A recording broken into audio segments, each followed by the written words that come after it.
63 நாயன்மார்கள் 12 ஆழ்வார்கள்லாம் வந்ததெல்லாம் அவங்க வந்தது எதுவும் வேஸ்ட் கிடையாது. நம்மளை எல்லாரையும் அந்த பக்குவப்படுத்தி நிறைவா கடவுளை வெளியிலலாம் காண்பிக்க சொல்லி பார்க்க சொல்லிட்டு நிறைவா கடவுள் இங்கெல்லாம் பார்த்த இல்ல, அங்கெல்லாம் இல்ல, இங்கெல்லாம் இருக்குது அப்படின்னு சொல்றதுக்கு ஒருத்தர் அனுப்பணும்ல. அதுக்காக தான் வள்ளல் பெருமானாரு கடவுள். அப்ப கடவுளை எங்க இருக்கிறார்னு கண்டுபிடிக்கிறதுக்கே நமக்கு 20 நூற்றாண்டு ஆயிடுச்சுன்னா 19 நூற்றாண்டு ஆயிடுச்சுன்னா 19ஆம் நூற்றாண்டுக்கு பிறகுதான் கடவுள் எங்க இருக்கிறாரு, அவர் எப்படி இருக்கிறாரு, கடவுளை புறம் கவிய சொல்லாமல் இருந்த காலம் ஒன்று இருந்தது. அதாவது தெளிவா சொல்லாத காலம் இருந்தது. தெளிவா சொன்ன காலம் எதுன்னா வள்ளலார் காலம் தான், 19ஆம் நூற்றாண்டு. அப்போ வள்ளல் பெருமானார கடவுள் தான் நம்மை வாழ்விப்பதற்காக அனுப்பி வைக்கிறார். அப்போ வாழ்விக்க வந்த வள்ளலார் அப்படின்னாவே மரணமில்லா பெருவாழ்வில் வாழ்விக்க வந்த வள்ளலார்னு பேர். அப்ப வள்ளலாருடைய நோக்கம், வருகை தந்தவருடைய நோக்கமே என்னன்னா, அவருடைய வருவிக்க உற்றேன் என்ற பாடல்லே அதுல முழு விளக்கம் இருக்கும். அகத்தே கருத்து புறத்து வெளுத்திருந்த உலகர் அனைவரையும் சகத்தே திருத்தி சன்மார்க்க சங்கத்தில் அடைவித்திட அவரும் இகத்தே பரத்தை பெற்று மகிழ்ந்திடுதற்கென்றே என இந்த யுகத்தே இறைவன் வருவிக்க உற்றே அருளை பெற்றேன் என்ற. அப்ப கடவுள் அருளை பெற்றுதான் கடவுளால் அனுப்பி வைக்கப்பட்ட வள்ளல் பெருமான் நம்ம கிட்ட வந்து சேர்றார். வருவிக்க உற்றேன், வந்து சேர்ந்தேன் அப்படின்னு. எதுக்காக சேரணும்? உலகர் அனைவரையும், அகத்தே கருத்து புறத்து வெளுத்திருந்த உலகர் அனைவரையும். அகத்தே கருத்துனா அகம் என்பது ஆன்மா. இந்த ஆன்மா கருத்து இருக்கு, இருட்டா இருக்கு, அறியாமையில இருக்கு. இந்த ஆன்மா அதனாலதான் ஆன்மாவுக்கு அறிவில்லாத ஒரு பொருள் அப்படின்னு வள்ளல் பெருமான் சொல்றார். அறிவில்லாத ஒரு பொருள், ஆன்மாவுக்கு அறிவு கிடையாது. ஆனா அந்த அறிவில்லாத பொருள்ல தான் கடவுள் அருட்பெரும் ஜோதி ஆண்டவர் ஒரு சிறிய வடிவாக அணுவடிவ ஜோதியாக நமக்கு அந்த ஆன்மாவிற்குள்ள இருக்கிறார். அப்ப தகுதி இல்லாத ஒரு இடத்துலதான் கடவுளே இருக்கிறார். இந்த தகுதி இல்லாத நம்முடைய மாணிக்கம் ஐயா அவர்கள் உரையாற்றும் பொழுது மாயையினால் இந்த உடல் உருவானது என்ற. இந்த மாயைன்றதும் அறியாமை. இந்த அறியாமையினாலேயே உருவான ஒரு பொருள் எதுன்னா இந்த உடல். இந்த மாயை ஆணவம் கண்மம் மாயையினால் உருவானதுதான் இந்த ஆன்மா. இந்த ரெண்டுக்கும் கடவுள் இருக்கணும்ன்ற அவசியமே கிடையாது. ஏன்னா கடவுள் இருக்கிற இடம் அவ்வளவு தூய்மையானது. அறியாமைக்கு அங்கே இடமே கிடையாது. அறிவு சுடராக ஞானத்தின் உச்சமாக இருக்கிற கடவுள் என் குணத்தான். அப்படிப்பட்டவன் தகுதி இல்லாத 2 இடங்களில கடவுள் நமக்கு அமர்ந்திருக்கிறார். கடவுள் ஆன்மாவில் இருக்கிறாரு, அதுவும் தகுதி இல்லாத இடம். கடவுளை கம்பேர் பண்ணா அது தகுதி இல்லாத இடம். இந்த ஆன்மா நம்முடைய உடலுக்குள்ளதான் இருக்கு, இந்த உடலும் தகுதி இல்லாதது. அது ஏன் அப்படி தகுதி இல்லாதத கடவுள் தான் படைக்கிறாரு, தெரியாமலே படைக்கிறாரு. இந்த தகுதி இல்லாததை தகுதியாக்கி கொள்ளக்கூடிய வாய்ப்பு நமக்கு ஒவ்வொருவருக்கும் கடவுள் கொடுத்திருக்கிறார். அப்ப தகுதி இல்லாத எல்லாவற்றையும் தகுதி படைத்துக் கொள்வது. இப்ப ஆன்மா இருக்க, ஆன்மா கடவுளால் உருவாக்கப்பட்டது. இது ஒரு வெளியே இருக்கு ஆன்மாவிற்கென்று. இந்த ஆன்மாவை படைத்து இது எல்லாம் அந்த ஆன்மா இருக்கிற இடத்த விண்ணப்பத்துல சொல்லியிருப்பார். சிறு விண்ணப்பத்துல ஆன்மா எங்க இருக்குதுன்னா அந்தகார இருட்டு, அந்த இருட்டிலே அருகி கிடக்கின்ற ஒரு பொருளாக பல ஆன்மாக்கள் அருகி கிடக்குது. அது ரொம்ப சூம்பி போய் சுண்டி போய் காஞ்சி போய் சருகு போல் கிடக்கிறது. அப்ப அதுக்கு உயிரற்ற ஒரு பொருள். ஆன்மா என்பது உயிரற்ற பொருள். இது அறியாமையிலேயே மூழ்கி இருக்கிற ஒரு பொருள். அந்த பொருள் தான் நம்ம மனித தேகம் எடுக்கிறவர்களுக்கு நம்ம எப்படி இந்த சீட்டு குலுக்கி போடுவோம். ஒரு பாட்டிலையோ ஒரு பாத்திரத்திலையோ நிறைய சீட்டை எழுதி போட்டுட்டு அதை குலுக்கிட்டு ஒரு சீட்டை எடுத்தா தேர்ந்தெடுக்கிறது. அது மாதிரி வள்ளல் கடவுள் நிறைய சீட்டு வச்சிருக்கிறார். அதுல ஒருத்தருக்கு இந்த ஆன்மா இவருக்கு வரணும். நம்ம குமாரசாமி ஐயா குமரேசன் ஐயா ஐயாவுக்கு இந்த ஒரு ஆன்மாவை கொடுக்கணும்னா அவர் கருவுல உருவாகும் பொழுது ஒரு ஆன்மாவை எடுப்பார். ஆனா கடவுளுக்கு தெரியும் அவருக்கு எந்த ஆன்மாவை வைக்கணும். அதுல ஓரளவுக்கு பக்குவப்பட்டது இல்லது சுத்தமா பக்குவப்படாத ஆன்மான்னு நிறைய விஷயம் இருக்கு. அப்போ ஒரு ஆன்மாவை எடுத்து குமரேஸ்வர ஐயா கிட்டயோ தண்டபாணி கிட்டயோ எல்லார்கிட்டையும் அந்தந்த பிறப்புல கருவிலேயே அதுக்குள்ள கடவுளும் சிற்று அறிவாக ஒரு சிறு ஒளியாக நம்முடைய வள்ளல் பெருமான் சொல்ற மாதிரி கடவுள் அணு வடிவத்துல அந்த கடவுளே ஆன்மாவிற்குள்ளேயும் அவர் அமர்ந்துவார். ஆன்மா ஒரு இடம், அந்த இடத்துல ஒரு பீடம், அந்த பீடத்துக்குள்ள கடவுள் அமர்ந்து நமக்குள்ள ஆன்மாவிற்குள்ள உள்ளொளியா, ஆன்மா வேற ஆன்மாவிற்கு உள்ளொளியாக இருக்கிற கடவுள் வேற. இப்ப இந்த ஆன்மா தான் கடவுள் இருக்கிற இடம். ஆனா ஆன்மா கடவுள் வந்துட்டா ஆன்மா சுத்தமாயிடும் இல்ல, ஆனா சுத்தம் ஆகாது. அது ஏன்னா அந்த மாதிரி தான் அது வடிவமைக்கப்பட்டது. இதை சுத்தப்படுத்துற வேலை யாருக்கு கொடுக்கப்பட்டிருக்குன்னா, எந்த ஆன்மா யாருடைய உடலுக்குள் வந்ததோ இந்த உடலை யார் பெற்றுக்கொண்டார்களோ அவர்கள் தான் அதை சுத்தப்படுத்தணும். நம்ம உடலையும் சுத்தப்படுத்திக் கொள்வது நாம் தான், உள்ளமாகிய ஆன்மாவையும் சுத்தப்படுத்திக் கொள்வது நாம் தான். இந்த ரெண்டையும் சுத்தப்படுத்திக் கொள்ளுகின்ற வேலை. அதனால்தான் இந்த ஆன்மா பல திரைகளால் ஆனது. இந்த திரைகளை தான் வள்ளல் பெருமான் 7 திரைகளா சொல்றாரு. இந்த 7 திரைகள் நீங்க ஆன்மா சுத்தப்பட்டுடும். ஆன்மா சுத்தப்படுத்திடுச்சுன்னா இந்த திரை போயிடுச்சுன்னா இறைவன் ஒளியாக இருக்கிறான். அந்த ஒளி முழுக்க பாய்ச்சப்படும். ஒரு இருளான இடத்துல ஒளியை அந்த திரைகளை எல்லாம் நீக்கிவிட்டா இங்க ஒளி இருக்கு. இதுக்கு முன்னாடி திரையை போட்டீங்கன்னா இதுதான் ஆன்மானா, திரையை விளக்குனா இந்த ஆன்மா வெளிச்சமா ஆயிடும். அதே மாதிரிதான் ஆன்மா வெளிச்சம் ஆயிடுச்சுன்னா ஆன்மா தான் நாம் முழுக்க வெளிச்சம் ஆயிடும். இப்ப அதனால்தான் திண்டுக்கல் சுவாமி சரவணானந்த ஐயா சொல்லுவாங்க, அக வடிவமாக இருக்கிற ஜோதி அனக வடிவமாக மாறுது. அனக வடிவம்ன்றது ஒரு இடத்துல இருக்கிற ஆன்ம பெருஞ்சோதியா இருக்கிறது. ஆன்மாவை சுத்தப்படுத்தும் பொழுது நம்முடைய உடல் முழுக்க பரவுதல், எங்கும் பரவி நிற்பது என்பதுதான் அனக வடிவமாக விரிவடைவது. இப்ப இந்த ஒளியை எல்லா இடத்திற்கும் பரவ செய்வது, இந்த வேலையை சொல்ல வந்தவர் தான் வள்ளல் பெருமான். ஆன்மாவை சுத்தப்படுத்திக் கொள்வது எப்படி, இந்த உடலை சுத்தப்படுத்திக் கொள்வது எப்படி, இதை சுத்தப்படுத்துறதுக்கு நமக்கு நிறைய, இப்ப துணி துவைக்கணும்னா நமக்கு சோப்பு போட்டு இல்ல பவுடர் போட்டு ஏதோ போட்டு துவைச்சுவோம். ஆனா இந்த உடலை இந்திரியங்கள், கரணங்கள், ஜீவன், ஆன்மா இப்படி 4 வகையாக இருக்கிற இதுக்கு ஒரே ஒரு சோப்பு, சுத்த சன்மார்க்க சோப்பு போட்டா இது சுத்தமாயிடும். இதுதான் ரொம்ப எளிமையான வழி. இதுக்கு நம்ம ரொம்ப கஷ்டப்பட வேண்டியது. அதனாலதான் வள்ளல் பெருமான் நோகாமல் நோன்பு எலை போல் நோற்றவர் எந்த உலகத்துல இருக்கிறாங்க சொல்லுன்னு கடவுளையே பார்த்து கேட்கிறார். இருந்தா சொல்லுங்கள பார்ப்போம் அப்படின்னு கேட்கிறார். அப்ப ஏன்னா அந்த அளவிற்கு ஒரு தீர்க்கமாக தன்னுடைய நடவடிக்கைகளை அமைத்துக் கொண்டவர் வள்ளல் பெருமான். அப்ப அதனாலதான் வள்ளல் பெருமான் இதை நமக்கு எளிமையான முறையில சமரச சுத்த சன்மார்க்கம் என்ற முறையிலேயே, அதுவும் ஒழுக்கத்தை கடைபிடிக்கின்ற முறையிலேயே. அப்ப வாழ்விக்க வந்த வள்ளலார் அப்படின்னு சொன்னா எப்படி வாழ்விப்பது, அவங்களுக்கு எப்படி வாழ்க்கையை கொடுப்பது, இதை நித்தியமான வாழ்க்கையாக எப்படி அமைத்து கொடுப்பது, அப்ப அதுக்கு நம்ம எப்படி எல்லாம் அவங்களுக்கு பயிற்சியை கொடுப்பது. அதனாலதான் ஐயா அவர்கள் பேசும்பொழுது அடிக்கடி குறிப்பிட்டாங்க பாருங்க, சத்விசாரம் பரோபகாரம். பரோபகாரமும் சத்விசாரமும் தான் ஜீவகாருண்யத்தினுடைய ஜீவநாடிய சத்விசாரமும் பரோபகாரம் தான். இதை அடிப்படையாக வைத்துக் கொண்டுதான் இந்த நிலைக்கு நாம் மேலேற வேண்டும். அப்ப இந்த மேல் ஏறுகின்ற நிலை இருக்குதே, ஒவ்வொரு இடத்திலிருந்து ஒவ்வொரு இடத்திற்கு மேல் ஏறி போய்கொண்டே இருக்கும்.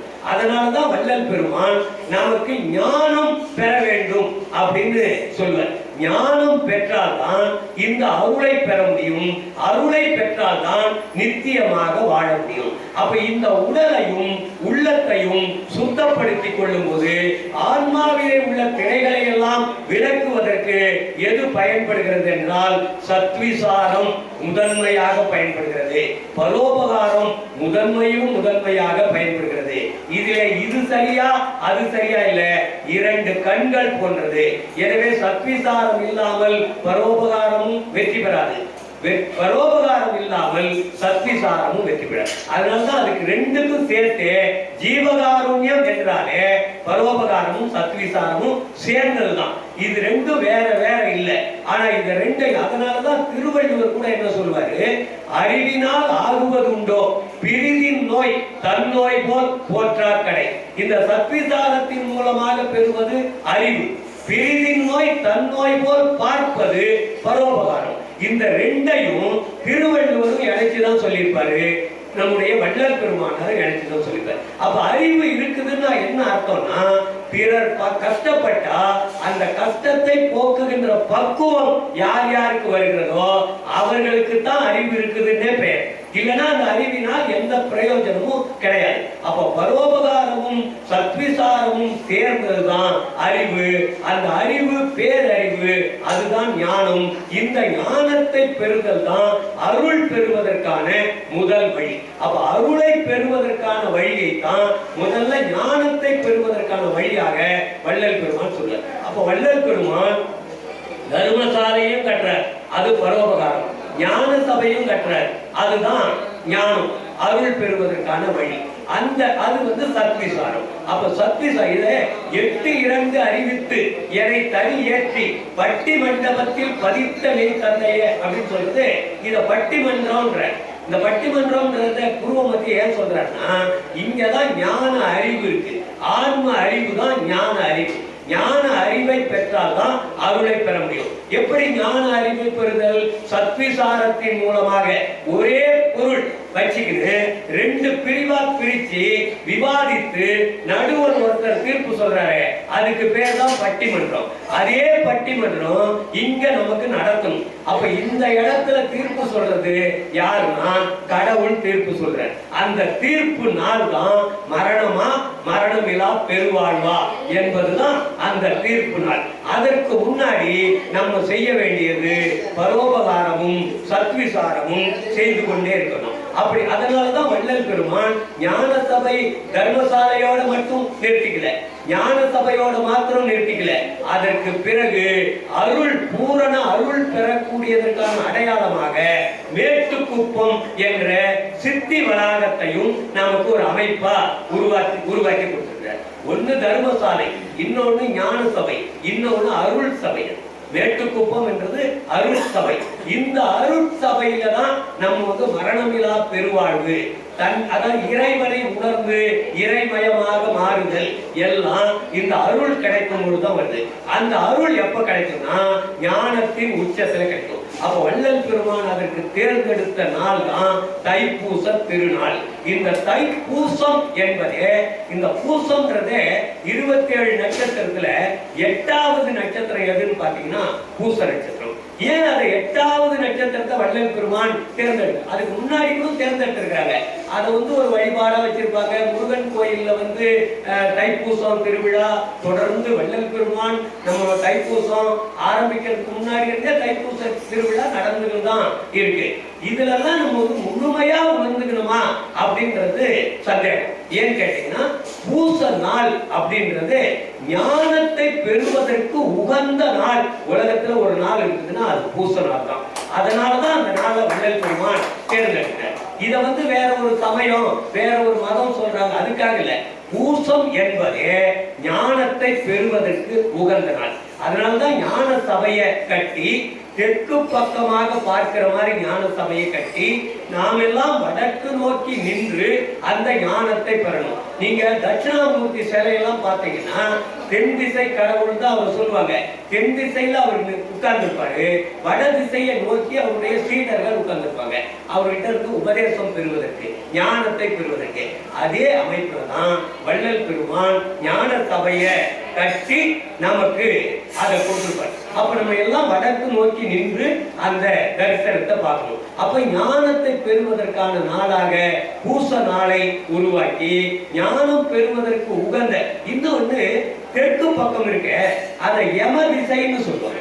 நீங்க தெற்கு பக்கம் தீபத்தையே யாரும் வீட்டுல ஏத்த மாட்டாங்க. சாதாரணமா பாத்தீங்கன்னா யம திசையில வீட்டுல. ஆனா வள்ளல் பெருமான் யம திசையை நோக்கி தான் தீபத்தையே ஏற்றுவார். நீங்க சன்மார்க்கிகள் எல்லாரும் தெற்கு திசையை நோக்கி தான் வீட்டுல அதை ஏற்றும். ஏன்னா யமன் அப்படின்னா என்ன அர்த்தம்? மரணம்னு அர்த்தம். அப்ப மரணத்தை போக்குறதுக்கு யமனை எதிர்கொள்ளாம எப்படி மரணத்தை போக்க முடியும்? யமனை எதிர்கொள்ளணும். நீ வா, இடதுகாலால் உதைக்கிறேன் எப்படி சிவபெருமான் சொன்னாரு. அப்ப சிவபெருமான் ருத்ரன் சொன்னார்னா அவருடைய ஞானத்தினால் அதை செய்யறார். அப்ப மார்க்கண்டேயர் என்ன பண்றாரு? ஞானத்தை துணையாக அழைத்துக் கொண்டு அவர் மரணத்தை தவிர்க்கிறார். அப்ப மார்க்கண்டேயர் என்பது சுத்தமான அறிவை தேடுகின்றவர் அர்த்தம். சுத்த அறிவு என்பது இறைவனை குறிக்கும். இறைவனும் சுத்த ஞானமும் ஒன்று சேரும் பொழுது யமன் இல்லாமல் போகிறான். அப்ப யமனை நாம் எட்டி உதைக்க வேண்டும், யமனை வெற்றி கொள்ள வேண்டும் என்றால் தென் திசையை நோக்கித்தான் நம்முடைய பயணம் இருக்கணும். நீங்க அதனாலதான் சில பேர் அந்த காலத்துல சொல்லுவாங்க, கோப்பெருஞ்சோழன் பிசுராந்தையார் இவங்க கதையெல்லாம் சொல்லும் பொழுது பிசுராந்தையார் வடக்கிருந்து இறந்து போறாரு. வடக்கிருந்து இறந்து போவதுன்றது அந்த காலத்துல இருக்குது. வடக்கு இருந்தால் இறந்து போக வேண்டியதில்லை, வடக்குல இருந்தா வாழலாம். தெற்கு நோக்கி இருந்தா தான் இறந்து போவாங்க. ஏன்னா யமனுடைய திசையே தெற்கு திசை தான். அப்ப வடக்கு என்பது நமக்கு ஞானத்தை கொடுக்கும். தென் திசை என்பது வடக்கிலிருந்து தென் திசையை நோக்கி பார்த்து நமக்கு ஞானத்தை தருவது வடக்கு பக்கத்திலிருந்து தான் வருது. தெற்கு பக்கத்திலிருந்து நாம் வடக்கை நோக்கி இருந்துதான் நம்ம ஞானத்தை பெறணும். அதற்கான தத்துவ விளக்கம் தான் ஞான சபை விளக்கம். அப்ப இது வள்ளல் பெருமான் சொல்ற அந்த முதல் சுற்றுல ஒரு 4 தூண் வச்சிருப்பாங்க. 4 தூணு ஒரு பீடம், அது மேல அகல் விளக்கு. இந்த அகல் விளக்கு அந்த பெரிய அகல் விளக்கு 36 திரி போட்டு 15 லிட்டர் தேங்காய் எண்ணெய் ஊற்றி அது ஏற்றுவாங்க. 36ன்றது 36 தத்துவங்கள். அந்த 36 ஒன்னா எரியும் பொழுது நம்முடைய ஜோதி பாடல சொல்றோம்ல, ஏக ஜோதி ஏக ஜோதின்னு, அந்த ஒரே ஜோதியா நமக்கு தெரியும். தத்துவங்களை வெற்றி கொண்டால் நாம் ஜோதியை தரிசனம் பண்ண முடியும். அதனாலதான் தத்துவ வெற்றிக்கு அவ்வளவு முக்கியத்துவம் கொடுத்து வள்ளல் பெருமான் சொல்வார். நம்ம 36 தத்துவம், 96 தத்துவம், 60 தாத்வீகம்லாம் சொல்லுவோம். ஆனா இதுல வள்ளல் பெருமான் மனம் முதல் மரணம் வரை நாம் வெற்றி கொள்ளக்கூடிய தத்துவங்கள்னு அவர் ஒரு பட்டியல் சொல்றார். அது அந்த 36க்குள்ளதான் அடங்கும். அதை வேற பெயர்ல வள்ளல் பெருமான் சொல்றார். அப்போ மனம், புத்தி, சித்தம், அகங்காரம், கோபம், காமம், மோகம், மதம், மாச்சரியம், இப்படி எல்லாமே 36 தத்துவத்துல வரமாரி. சிவ தத்துவம், வித்யா தத்துவம், சுத்த மாயா தத்துவம்லாம் சொல்லுவாங்கல்ல. அப்ப இந்த விஷயம் எல்லாம் நம்முடைய உடலை வச்சு வள்ளல் பெருமான் சொல்லியிருப்பார். தத்துவ வெற்றின்னு ஒரு பாடல் இருக்கும், அந்த வாய்ப்பு கிடைக்கிறவங்க படிச்சு பாருங்க. இதுல சாகா கலையை தெரிவிக்கிறதுக்காக வந்தவர் வள்ளல் பெருமான். எல்லோரும் சாகா கலையை தெரிந்து கொள்ள வேண்டும் என்பதற்காகத்தான் கடவுளே அனுப்பியிருப்பார். அப்ப ஏன் கடவுள் இங்க வர்றாருன்னா, சாகா கலைநிலை தழைத்திடு வெளியனும் ஆகாயத்து ஒளி அருட்பெரும் ஜோதி. அப்ப அங்க சாகாத நிலை இருக்கு. கடவுள் கிட்ட இருக்கிற இடத்துல சாகா நிலை, அதுதான் சாகா கலைநிலை தழைத்திடு வெளியனும் ஆகாயத்து ஒளி அருட்பெருஞ்சோதி. அந்த இடத்துல சாகா கலை தழைத்து இருக்கிற சூழல் இருக்கு. அதுக்கப்புறம் கடவுள் என்ன சொல்றாரு? சாகா கல்வியின் தரமெல்லாம் கற்பித்து ஏகா கரப்பொருள் ஈர்ந்த சத்குருவே அப்படின்னு வள்ளல் பெருமான் கடவுளை பார்த்து சொல்றார். இந்த சாகா கல்வியினுடைய தரம் இது எப்படி வாய்க்கும், அதற்கான சாத்தியம் என்ன, இந்த சாத்தியக்கூறு நாம் வரவழைப்பதற்கு என்னென்ன செய்ய வேண்டும், உடனடியாக இது வாய்ப்பு இருக்கா, அப்படி இல்லை என்றால் நாம் எந்த அளவிற்கு இதற்கு முயற்சி செய்ய வேண்டும் என்று சாகா கல்வியின் தரம் எல்லாம் கற்பித்து ஏகா கரப்பொருள் ஈந்த சத்துருவேனா ஏக அக்கர பொருள் அர்த்தம். ஓம் என்ற பிரணவம் தான் ஒரே பொருள், ஒரே ஏக அக்கர பொருள், ஒரு அச்சரம் ஒரு எழுத்து. ஓம் அப்படின்னு ஓ எழுதுறோம், இம்முன்னு இருக்கு, ரெண்டு எழுத்து இருக்குது, அது எப்படி ஒரு எழுத்துன்னு சொல்றீங்கன்னு யாருக்காவது நிறைய பேருக்கு தெரிஞ்சிருக்கும். யாருக்காவது சந்தேகம் இருந்தா மந்திரத்தை பொறுத்த வரைக்கும் புள்ளி வச்ச எழுத்த கணக்கில் எடுத்துக்க மாட்டாங்க. எந்த மந்திரமா இருந்தாலும் புள்ளி வச்ச எழுத்தை விட்டுட்டு தான் நமக்கு வள்ளல் பெருமான் சொல்வாரு. எல்லா ஞானிகளும் அப்படி சொல்லுவோம். அதனாலதான் ஓம் என்று 2 எழுத்து இருந்தாலும் அது ஒரு எழுத்து மந்திரம் தான். அப்ப அதனால்தான் சாகா கல்வியின் தரமெல்லாம் கற்பித்து ஏகா கரப்பொருள் ஈந்த சத்குருவே. ஓம் அப்படின்ற அந்த விஷயத்துலதான் அகர உகரம் மகரம் எல்லாம் இருக்கு. இந்த அகரம் என்பது இயற்கை உண்மை, இயற்கை விளக்கம், இயற்கை இன்பமாக இருக்கிறது. அந்த அகர பொருள் தான் ஓம் என்பது இறை பொருள். அந்த பிரணவ மந்திரம் தான் நமக்கு முக்கியமான தேவை. இந்த மந்திரம் தான் நமக்குள் நாதமாக இருக்கிறது. விந்து என்பது ஒளி, நாதம் என்பது ஒளி. இந்த ஒளியை நாம் கேட்க வேண்டியவர்களாக கடமைப்பட்டிருக்கிறோம், கேட்கணும். அந்த ஒளி, அந்த நாதத்தை நாம் ஒவ்வொருவரும் கேட்க வேண்டும். அதனால்தான் வள்ளல் பெருமான் நமக்கு பேருபதேசம் நிகழ்த்தும் போது சொல்லுவாங்க, இதுவரை எல்லாரையும் கூப்பிட்டு வச்சுட்டு சொற்பொழி வருகிறார், பேர் உபதேசம் செய்கிறார். இதுவரை இருந்தது போல் இனியும் வீண் காலம் கழித்துக் கொண்டிருக்காதீர்கள் அப்படின்னு தான் ஆரம்பிக்கிறார். அப்ப வள்ளல் பெருமான் ஏன் வீண் காலம் கழித்து கொண்டிருந்தோம்னு சொல்றாருன்னா, நம்ம ஐயா பேசும்போது சொன்னார் பாருங்க, தன்னை உணர்ந்து இன்பம் உண வெண்ணிலாவே ஒரு தந்திரம் நீ சொல்ல வேண்டும் வெண்ணிலாவே என்ற மாதிரி நம்மை உணர்ந்து கொள்ளக்கூடிய வேலையை யாருமே செய்யாத இருந்த காரணத்தினால்தான் முதல்ல நம்மளை உணர்ந்துக்கணும். அப்ப அதனாலதான் நம்ம உணர்ந்து கொள்ளாம எந்த காலமா இருந்தாலும் அந்த காலம் வீண் காலம் தானே. நம்மை உணர்ந்து கொண்டால் தானே அந்த தலைவனை, நம்மை படைத்தவனை உணர்ந்து கொள்ள முடியும். நம்மையும் உணர்ந்து கொள்ளவில்லை, நம்மை படைத்த இறைவனையும் உணர்ந்து கொள்ளலன்னா நம்ம எவ்வளவு நாளைக்கு இன்னொருத்தர் சொல்றதையே கேட்டுக்குன்னு இதுவா இருக்குமா? புருவமத்தின்னு வள்ளல் பெருமான் சொல்றாருன்னா, புருவமத்தியில எங்க இருக்குது? புருவமத்திக்குள்ள மேல இருந்து கீழே அதுக்குள்ள ஒரு இடம் இருக்கு. அதை அந்த இடம் எப்படின்னா அறிவியல் பூர்வமாகவே இத பூச நட்சத்திரத்துக்கு கார்குளம்னு தமிழ்ல பேர். பூசம் நட்சத்திரம் அதுக்கு தமிழ்ல கார்குளம்னு பேர், குளம்னு பேர்.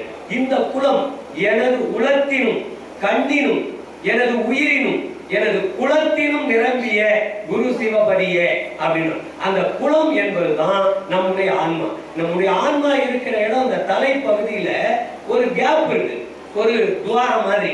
2 இடத்துக்கு 2 நரம்பு அது மாதிரிலாம் போகும்போது இடையில ஒரு கேப் இருக்கு.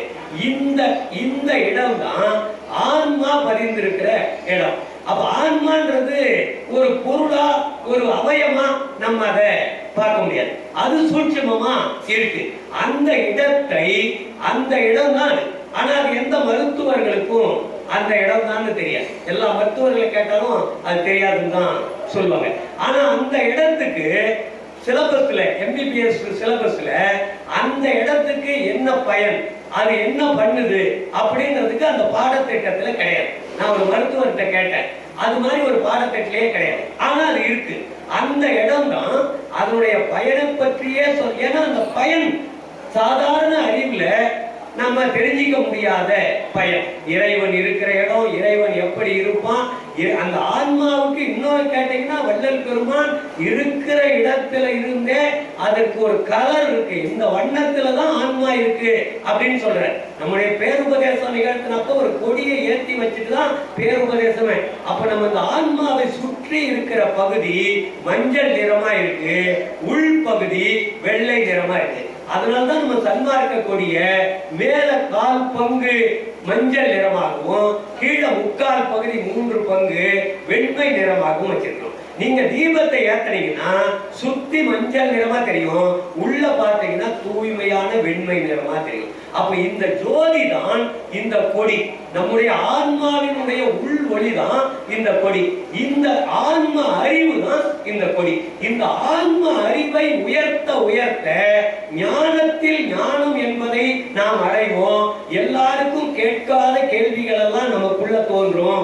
இந்த கேள்விகளுக்கான பதில்கள் வந்து சேரும். இந்த பதில்கள் வந்து சேர்ந்தா அருள் பெறுவதற்கு மிக எளிதானதாக இருக்கும். அதனாலதான் வள்ளல் பெருமான் இந்த சரியை, கிரியை, யோகம், ஞானம் அப்படின்னு ஒரு 12 நிலை, 16 நிலைகள் இருக்குது. அதுல முதல் 12க்கு அவ்வளவு முக்கியத்துவம் கொடுக்க வேண்டாம் என்பது வள்ளல் பெருமானார். ஏன்னா இதெல்லாம் வேண்டாம்னு அர்த்தம் கிடையாது, இது ஏதோ தப்பு கிடையாது. ஆனால் நமக்கு காலம் போதாது. இதுவரை வீண் காலம் கழித்துக் கொண்டிருந்ததெல்லாம் போதும். இனி ஒரு நிமிடம் கூட, ஒரு க்ஷணம் கூட வீணாக்க கூடாது. எனவே ஞானத்தில் ஞானம் பெறுவதற்கு மிக சுருக்கமான வழி ஏதாவது இருக்குதா? அதனால்தான் உலகினில் உயிர்களுக்கு கூறும் இடையூறெல்லாம் விலக, நீ அடைந்து விலக்குக அப்படின்ற பணியை செய்யும் பொழுது அவர் யோசிக்கிறாரு. அப்போ இந்த 12 சரியை, கிரியை, யோகம், சரியில 4 இருக்கு, கிரியையில 4 இருக்கு, யோகத்துல 4 இருக்கு. அது ஓரமா இப்படி வைப்போம். ஞானத்துல இதே சரியை இருக்கு, ஞானத்துல இதே கிரியை இருக்கு, ஞானத்துல இதே யோகம் இருக்கு, ஞானத்துல ஞானமும் இருக்கு. இந்த சரியை, கிரியை, யோகம் எல்லாம் அதுலயே இருக்கும் பொழுது எதுக்கு முதல்ல இருந்தே முண்டி அடிச்சுக்கின்னு நம்ம ஏற முடியாத ஏறிக்கின்னு கஷ்டப்பட்டுக்கின்னு சுத்து வழியெல்லாம் போய்கின்னு இருக்கணும்ன்றதுக்காக தான் எடுத்த உடனே நம்மளை செய்ய சொல்ல வேண்டிய வேலை என்னன்னா, புலால் மறுத்தல் உடனடியாக செய்யுங்க, புலாலை கைவிடுங்கள். கொலை செய்வதை, சாப்பிடுவதற்காக கொலை செய்வதோ, நாம் வாழ்வதற்காக கொலை செய்வதையோ உடனடியாக நிறுத்துங்கள். அப்ப கொலை செய்வதையும் புலால் சாப்பிடுவதையும் உடனடியாக நிறுத்துங்கள். திருவள்ளுவரும் வள்ளல் பெருமானாரும் சொல்லுவது போல பிறருக்கு இரங்குங்கள், உயிர் இரக்கத்தோடு இருங்கள். யாராவது பசியோடு இருந்தால் அவர் பசியை போக்குங்கள், பரோபகாரம் செய்யுங்கள். இதுதான் இந்த 3 வேலையை செய்தா நம்ம 13வது நிலைக்கு வள்ளல் பெருமான் அப்படியே ஒரு ஷார்ட்கட்ல நம்மளை கொண்டு போயிடுறார். இந்த சரியை, கிரியை, யோகத்தையும் செய்த மாதிரி ஆயிடுது, ஞானத்துக்கும் போன மாதிரி ஆயிடுது. அப்ப ஞான சரியை, ஞான கிரியை, ஞானத்தில் யோகம், ஞானத்தில் ஞானம் என்ற இடத்துக்கு போறதுக்கு, ஞான சரியை என்ற இடத்துக்கு போறதுக்கு நம்ம செய்ய வேண்டியது உடல் அளவிலும் உள்ளத்தளவிலும் பரோபகாரத்தையும் சத்விசாரத்தையும் செய்தால் நாம் 13வது நிலைக்கு போயிடுவோம். அப்ப 12 நிலையில் ஏற வேண்டிய நேரம் மிச்சமாகிறது. அதனால்தான் வள்ளல் பெருமான் எல்லாருக்கும் ஊருக்கெல்லாம் சொல்றாரு, வீண் காலம் கழித்துக் கொண்டிராதீர்கள் இதுவரைக்கும் இருந்தது போல். அப்ப அவர் ஏன் வீண் காலம் கழிக்கணும்? அப்ப அதனாலதான் நான் உங்களுக்கு சொல்ற மாதிரியே இந்த 12 நிலையை கடக்கிறதுக்கான வீண் காலம் தேவையில்லை. உருப்படியா ஞான சரியைக்கு போனீங்கன்னாவே இந்த மொத்த சரியையில் சரியை, கிரியையில் சரியை, யோகத்தில் சரியை எல்லாம் செய்ததுக்கான பலன் ஞான சரியையிலே கிடைக்கும். ஞான கிரியை செய்யும் போது சரியையில் கிரியை, கிரியையில் கிரியை, யோகத்தில் கிரியையும் சேர்த்து செய்ததாக பொருளாயிடும். ஞானத்தில் யோகம் போகும்போது இங்க சரியையில் யோகம், கிரியையில் யோகம், யோகத்தில் யோகம் இருக்கு. இந்த 3ஐயும் சேர்த்து செய்வதாக பொருளாகிவிடும். இதற்காக நாம் தனித்து இதிலிருந்துதான் போக வேண்டும், முதலிலே இருந்துதான் போக வேண்டும் என்ற அவசியம் இல்லை. இந்த பாடம் அதிலேயே இருக்கிறது. உங்களுக்கு இந்த காலம் போதாது என்பதற்காக விரைவுபடுத்துகிறார். வள்ளல் பெருமான் அவசரப்படுத்துவார். எதா இருந்தாலும் வேகம் வேகம் வேகம்னு சொல்லுவார். அது விவேகத்தோடு கூடிய வேகத்தையும் நம்ம வள்ளல் பெருமான் நமக்கு அதுல புரிய வைப்பார். அந்த இடத்துல தான் நம்ம எப்படி வாழ்விக்கிறார், வாழ வைக்கிறார் நம்மள அப்படின்றது. நீங்க ஒரு அறியாமையில் இருக்கிற இந்த மாயையினாலான உடலை சுத்த தேகமாக ஆக்கி கொண்டால் அது அறிவுடைமையான தேகமாக மாறுகிறது. அதனால்தான் இந்திரிய ஒழுக்கம், கரண ஒழுக்கம், ஜீவ ஒழுக்கம், ஆன்ம ஒழுக்கம். இந்த ஆன்ம ஒழுக்கம் என்ன? ஆன்மாவை சுத்தப்படுத்திக் கொள்றதுக்கு என்ன வேலை? ஒரே வேலை தான். எல்லா உயிரும் ஒண்ணுதான். நம்ம உயிர் மாதிரிதான் எல்லா உயிரும். நம்ம உயிர்ல எப்படி கடவுள் உள்ளொளியாக இருக்கிறாரோ அதே போன்றுதான் உலகத்திலே உள்ள அத்தனை உயிரினங்களுடைய உடலிலும் அதே கடவுள் தான் இருக்கிறார் என்று நாம் நினைக்கிறோமே, அந்த நினைப்பு தான் ஆன்மாவை சுத்தப்படுத்துவதற்கான வழி. அதே மாதிரி இந்த ஆன்மாவை சுற்றி இருக்கிற திரைகளை நீக்குவதற்கான வழி மனம் முதல் மரணம் வரை உள்ள தத்துவங்களை வெற்றி கொள்வது, இந்த திரைகளை விலக்கிக் கொள்ளுதல். இந்த திரைகளை விலக்கிக் கொள்வதற்கு பேருபதேசத்துல ஒரு அருமையான விஷயத்தை வள்ளல் பெருமான் சொல்றார். இந்த ஒரு நாழிகை, அதாவது 2.5 நாழிகை நேரத்துல அல்லது ஒரு ஜாம நேரம் 3 மணி நேரம் அல்லது 2.5 நாழிகைன்னா 1 மணி நேரம், 1 மணி நேரத்துல நாம் இந்த சத்விசாரம் செய்தால் அதனால் கிடைக்கக்கூடிய சுத்த உஷ்ணம் என்பது 1000 வருடங்கள் மலையிலே குகையிலே இமயமலைக்கு போய் தவமிருந்து கிடைத்தாலும் கூட அதை காட்டிலும் அதிகமான சுத்த உஷ்ணம் நமக்கு கிடைக்கும். சுத்த உஷ்ணத்தினால் மட்டுமே திரைகளை விலக்கிக் கொள்ள முடியும். வேறு எதனாலும் திரைகளை விலக்கிக் கொள்ள முடியாது. அதனால்தான் நோகாமல் நோன்பு என்று சுத்த சன்மார்க்கத்தை சொல்றதுக்கு காரணம், இமயமலைக்கு போக வேண்டிய அவசியம் இல்லை, குடும்பத்தை விட்டு வெளியேற வேண்டிய அவசியம் இல்லை. நீங்க இன்னைக்கு குடும்பம் இதெல்லாம் நடக்குது பாருங்க, கும்பமேளால அந்த பஞ்சாயத்து யூனியன் ஆபீசர் ஒரு செய்தி போட்டிருக்கிறாரு. வருஷம் அதிகமாகினே இருக்கிறாங்க இங்க சாமியாருங்க. அம்மா குடும்ப பெண்மணிகளே, உங்களுக்கு நாங்க தயவு செய்து ஒண்ணு கேட்டுக்கிறோம், உங்க புருஷனை பத்திரமா பாத்துக்குங்கம்மா. இங்க எல்லாம் குடும்பத்தை விட்டுட்டு இங்க நிறைய பேர் இங்க வந்துடுறாங்க, காவியை கட்டின்னு வந்துடுறாங்க, குடும்பத்தை வெறுத்துட்டு வந்துடுறாங்க. நீங்க எல்லாம் அவங்களை கொஞ்சம் பத்திரமா பாத்துக்கிங்கன்னா வருஷம் இங்க அதிகமா ஜனங்க ஆகினே இருக்கிறாங்கன்னு சொல்ற அளவுக்கு இது ஒரு செய்தியா வந்தது. அது உண்மையா பொய்யான்னு தெரியல. ஏன்னா இன்னைக்கு வாட்ஸ்அப்ல இருக்கிற செய்தியை நம்ப முடிய மாட்டேங்குது. அது பொய்யாவும் இருக்கலாம். ஆனாலும் இந்த செய்தியை காதல போட்டு வைக்கிறேன். அப்ப எதுக்காகனா, வள்ளல் பெருமான் குடும்பத்தோடு இருந்து காரியத்தை சாதிக்கக்கூடிய மார்க்கம் எதுன்னா நம்முடைய சுத்த சன்மார்க்கம் தான். அவங்கவுங்க கடமைகளை தவறாமல் செய்து, கணவனுக்கு தேவையான உதவி மனைவி, மனைவிக்கு தேவையான உதவி கணவன், அப்ப ஒருங்கிணைந்த ஒரு குடும்பமாக இருந்து சாதிக்க வேண்டியது. கணவனும் மனைவியுமாக இருவரும் சேர்ந்தே சுத்த சன்மார்க்க அந்த கடமைகளை ஆற்றுவது என்பதுதான் இதுல ரொம்ப முக்கியமானது. அதுலதான் சாகா கல்வியின் சரமெல்லாம் கற்பித்து ஏகா கரப்பொருள் ஈந்த சத்குருவே, சாகா வரமும் தனித்த பேரறிவும் மா காதலி சிவ வல்லப சக்தியும், சாகா கல்வியின் சரமெல்லாம் உணர்த்தி சாகா வரத்தையும் தந்து மேன்மேலும் கல்வியும் சாகா கல்வியும் அழியா செல்வமும் அளித்த சிவமே சிவமே என்று வள்ளல் பெருமான் கடைசியில கேட்கிறாரு. வள்ளல் பெருமானுக்கு இறைவன் கொடுக்கிறாரு. அவர் பெற்றதை நாமும் பெற வேண்டும் என்பதற்காகத்தான் வள்ளல் பெருமானாருடைய வருகையை இங்க நமக்கு காண்பிக்கப்படுகிறது. இதுல பாத்தீங்கன்னா மரணமிலா பெருவாழ்வு என்ற பாடல்ல முதல் பாடல் நினைந்து, இந்த பாடலோடு நான் நிறைவு செய்கிறேன்.